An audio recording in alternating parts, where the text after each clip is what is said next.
So today's video, I want to talk to you guys about being a carer for my mum. Okay, so this all started when my dad died. That was in 2006, so I would have been about 12 or 13 at the time. And then after that, like, my mum has been disabled from since I can remember, really. Like, she's been like that since birth, so her feet are basically slanted, so like kind of like that, so she kind of like drags her feet as she walks.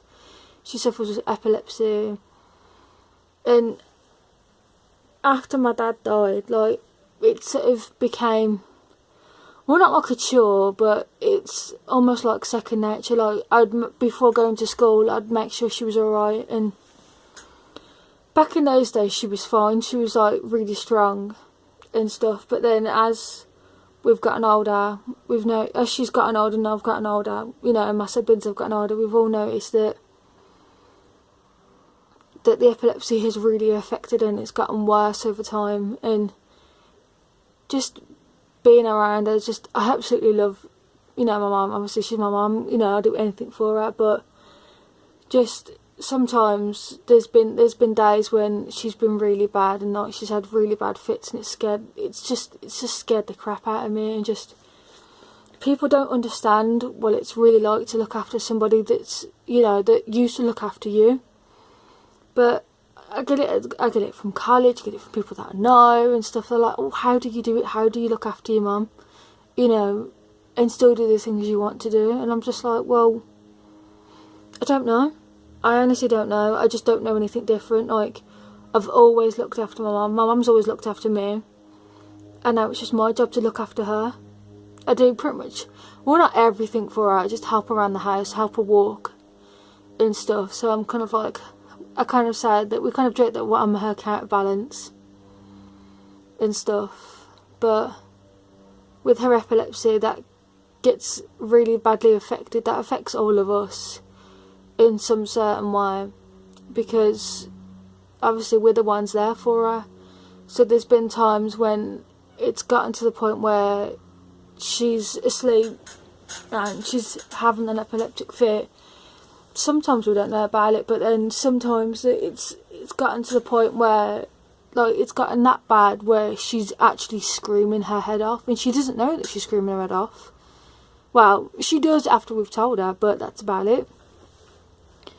But more recently, she had 6 seizures, which ended her up in hospital, and we still don't know how that's affected her and why it's happened and stuff. But it kind of just puts things into perspective a bit more. Like, I've looked after my mum since I was a teenager, and I haven't known anything different, and I don't want to know anything different. Like, I've always just looked after her. Like, nothing's ever changed. Like, after my dad died, yeah, it was difficult because I had to go to school, I had to put up with them, I had to put up with teachers, I had to put up with going to actually lessons and those idiots that are always at school, and it just wasn't easy.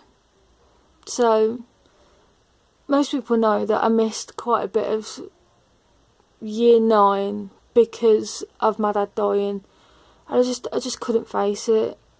But then something in me changed, and I started going back. And since then, you know, I didn't get the greatest grades at school, but at least I went. You know, I always made sure my mum was alright before going to school. My brother used to do, you know, all the different jobs for her and stuff that needed doing, like going shopping and stuff like that. And then once I left school, I didn't know what to do. I didn't know what sort of job I wanted. I didn't know what college course I wanted to do. So I just stayed at home. I just looked after my mum. I just made sure she was alright. I done her dinner. You know, I helped her up in the morning. I helped her around the house and all that sort of stuff. So being from, like, a teenager to, you know, basically an adult now, like, I haven't known anything different. A lot of people are like, oh, you're so brave, you're this, you're that. And I'm just like, well, wouldn't you do that for your family? Like, it's not about being brave. It's not about having the strength to do it. It's got jack all to do with that. It's just the simple factors. She used to look after me when I was a baby, and now I've got to do no, it's not like I've got to do the same, but I want to do the same for her. She can't do much, so I'll do it for her. I don't mind. I've got a life of my own. I'm at college. I've got friends. I've got a boyfriend. What more do I want, really? And like, people are like, oh yeah, but don't you want to live on your own? Don't you want this? Don't you want that? I'm just like, well, what about my mum?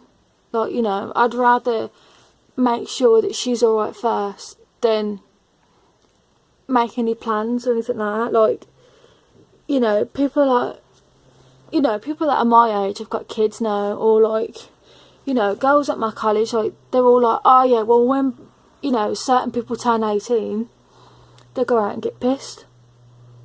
And I'm just like, come on then, see you later. Like, I don't want to go. I don't see the point. And it's not because I've got to look after my mum. It's not because, you know, I don't drink, because I do. I just don't see the point in getting pissed. Simple as that, really.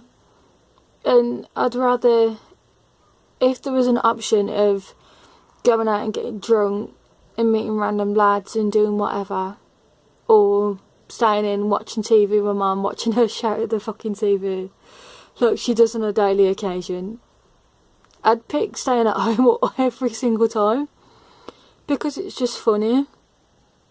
And to be honest, why would I want to go anywhere else? I think that's about it, really. And there's something else I want to add on to this, actually. When I was a little kid, I was in foster care. I don't know why, don't know the answers, don't care. But I had my mum and my dad back then. And just being in foster care itself was difficult for me.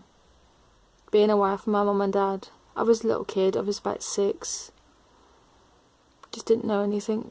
But now that I'm older, I've had many different people in my life, in and out, like different social workers, you know, they were like, oh yeah, well, your mum needs to do this, this and this, and you can't do this, this and this for your mum. I'm like, well, who else is going to do it?